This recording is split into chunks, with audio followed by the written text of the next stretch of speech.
Let's just talk about why payments matter at like a very high level. A company will do everything they can to build a business. They're going to have marketers, they're going to hire staff, they're going to build these huge buildings.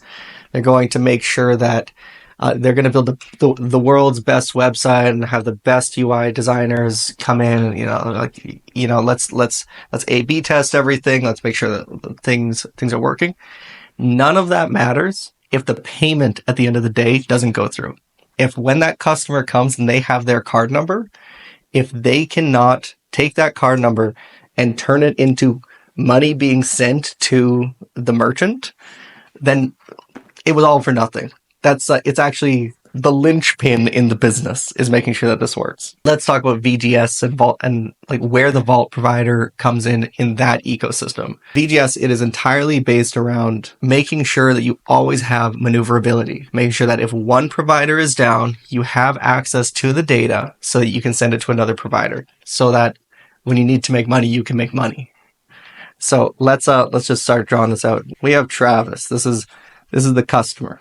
In a situation where you aren't collecting that data, where a merchant isn't collecting that card data themselves, this card number, through an online store, is going to go directly to a PSP.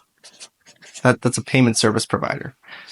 Now, these payment service providers do not always authorize that payment. They may give you a bad auth rate for that card. When the customer provides this data over to that PSP, it could be a valid customer, but if it fails, that's something called a soft decline. They'll decline the card. It's like, oh, didn't go through.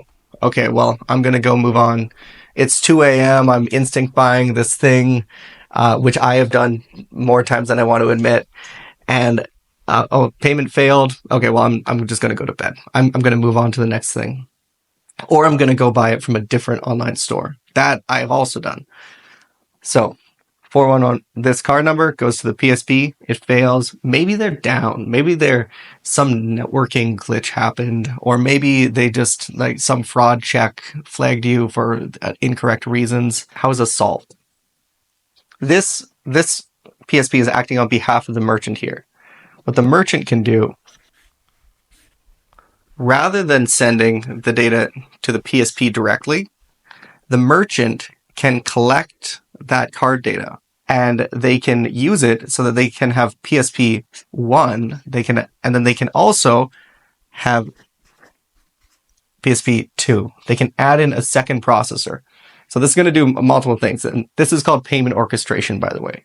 So when they collect that card data, they want to send it to PSP 1. If this fails, whereas before this just meant I'm going to bed and I didn't send any money to that merchant, so that this payment fails, they can take that card number and they can send it over to PSP2. So this is maneuverability. That's what they have all of a sudden.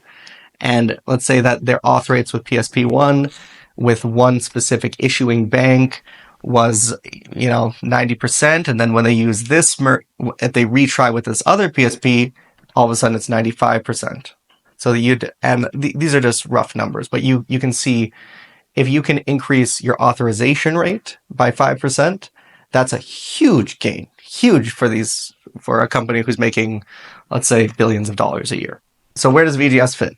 That's the question. That's the conversation we were having. It's as soon as the merchant collects this card data, they have to protect that PCI. They have to make sure, or they have to protect that payment card information. There's a whole set of regulations to make sure that the way they're storing your card number is secure. The networks have they've released PCI as a mandate for how you have to store card data. And it's a very tedious process to make sure that your systems are always secure, and that has to be renewed every year. You have to go through the audit. So where VGS fits is we will come in, we will sit right here when you're collecting the data, and we will intercept the card number and technically the card number and the CVV, and we will turn that into tokens. So we have this and we turn it into TOK1, and this token represents the card number. And now you can store that without having to be PCI compliant because you trusted the vault provider to be to be compliant. Now, you still want to send it over to PSP1 and PSP2. So when you have this data on your server, you don't have the original data anymore. This PSP cannot process the payment with this token. So what you have to do is you send it through VGS again. Here, let's just draw here, VGS. So you send it through VGS again, and we reveal the card number over to the PSP. This is using different HTTP proxies.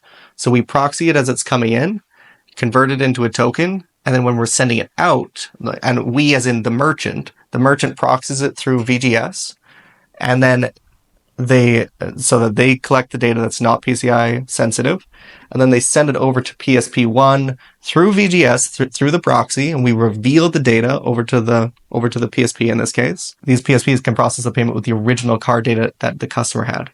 So it's a direct, the only vendors who touch the card number, or the only parties, is the customer, VGS, and the PSPs, but the merchant is safe.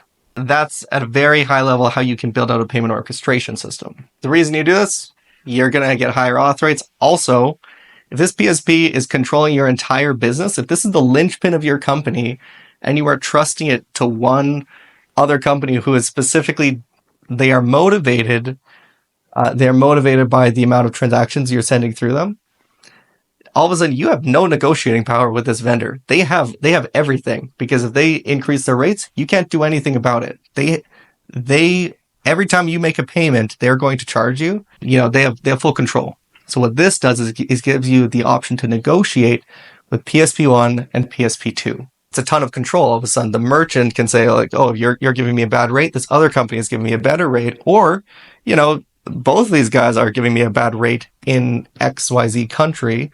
So I'm going to add in PSP3, and this is just going to focus on Japan, let's say, or this is just going to focus on Canada. This is just going to focus on one region. So this is you can see as you're building out your payment orchestration layer, it matters to think about auth rates. Like that's the first reason that you probably do this. You want to increase the amount of revenue that you're bringing in, and then all of a sudden the side effect of that is you have all this negotiating power, and you have all this maneuverability to actually get higher authorization rates by adding in different vendors globally.